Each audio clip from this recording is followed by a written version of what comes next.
दोस्तों, इस वीडियो में आज आप अहम जानकारी लेंगे। आप जानेंगे कि आईएएस और पीसीएस में क्या है अंतर, किसकी क्या क्या व्यवस्थाएं हैं। आपको कंप्लीट जानकारी मिलने वाली है, इसलिए इस वीडियो को शेयर करें ताकि अन्य लोग भी ये जानकारी कर सकें। दोस्तों, भारत में आईएएस का सिलेक्शन अंग्रेजों के समय से हो रहा है, हालांकि तब इसका नाम अलग था। अंग्रेजों को भारत में सुचारू रूप से शासन चलाने और टैक्स कलेक्ट करने की जब अधिकारियों की जरूरत पड़ी, तब उन्होंने 1893 आईसीएस यानी इंपीरियल सिविल सर्विसेज के नाम प्रशासनिक सेवा आरंभ की। इसमें चुने हुए अधिकारी उस समय आईसीएस कहलाते थे।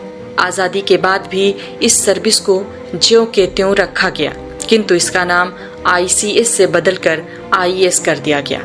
वहीं राज्य सरकारें भी अपनी शासन व्यवस्था सुचारू रूप से चलाने के लिए आईएएस की तरह ही अपने अधिकारियों की नियुक्ति करती हैं। इन अधिकारियों को पीसीएस कहा जाता है। आईएएस भारत की अखिल भारतीय सेवाओं में से प्रशासनिक भाग है। ये अधिकारी केंद्र सरकार, राज्य सरकार और सार्वजनिक क्षेत्रों के उपक्रमों में पद स्थापित होते हैं और सरकार के सुचारू रूप से परिचालन में महत्वपूर्ण भूमिका निभाते हैं। आईएएस अधिकारियों की भर्ती संघ लोक सेवा यूपीएससी आयोग द्वारा किया जाता है। इस परीक्षा में उत्तीर्ण प्रतिभागियों का आवंटन भारत सरकार द्वारा राज्यों को किया जाता है। इस परीक्षा में टॉप मेरिट वाले प्रतिभागियों का ही सिलेक्शन आईएएस के लिए होता है। यूपीएससी की तरह ही राज्यों की अपनी पब्लिक सर्विस कमीशन होती है। इन पब्लिक सर्विस कमिश्नरों के द्वारा विभिन्न अधिकारियों की नियुक्ति परीक्षा के माध्यम से होती है। इन अधिकारियों को प्रोविंशियल सिविल सर्विसेज या पीसीएस कहा जाता है। इसमें सफल अभ्यर्थियों को एसडीएम, एआरटीओ, डीएसपी, वीडियो आदि उच्च तथा महत्वपूर्ण पदों पर नियुक्ति होती है। पीसीएस अधिकारियों की नियुक्ति जिस राज्य में होती है, उसी राज्य में उनका तबादला होता है। किसी दूसरे राज्य में इनका तबादला नहीं हो सकता।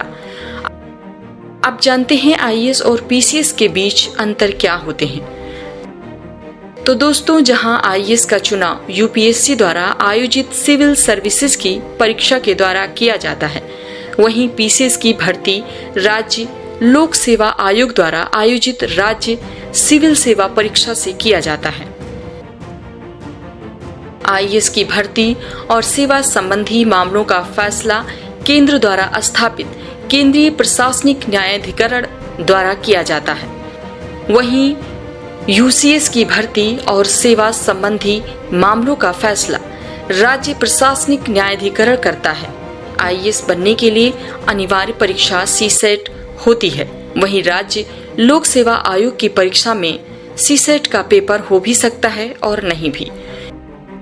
यूपीएससी परीक्षा में क्वालिफाइंग क्षेत्रीय भाषा का पेपर होता है। वहीं पीसीएस परीक्षा में अनिवार्य रूप से केंद्रीय भाषा या सांख्यिकी का पेपर होता है। यूपीएससी की परीक्षा में प्रश्न तथ्यात्मक की तुलना में अवधारणात्मक ज्यादा होते हैं। वहीं पीसीएस में तथ्यात्मक प्रश्नों पर ज्यादा जोर नहीं दिया जाता। यूपीएससी में अधिकारियों की नियुक्ति राष्ट्रपति के द्वारा होती है। वहीं पीसीएस अधिकारियों की नियुक्ति राज्यपाल के द्वारा होती है। सेवा के दौरान आईएएस अधिकारी को बर्खास्त करने का अधिकार केवल केंद्र सरकार का होता है।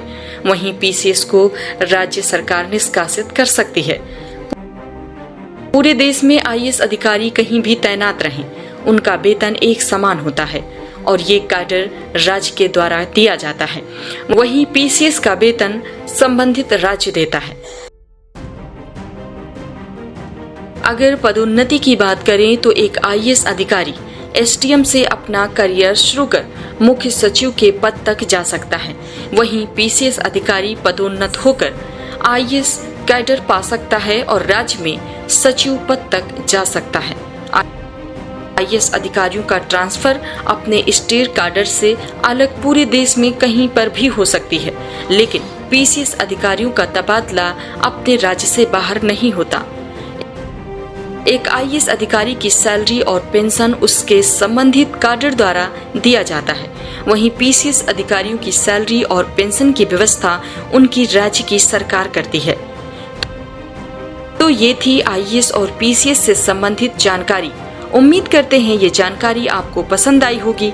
इसे आप शेयर अवश्य करेंगे। शुक्रिया।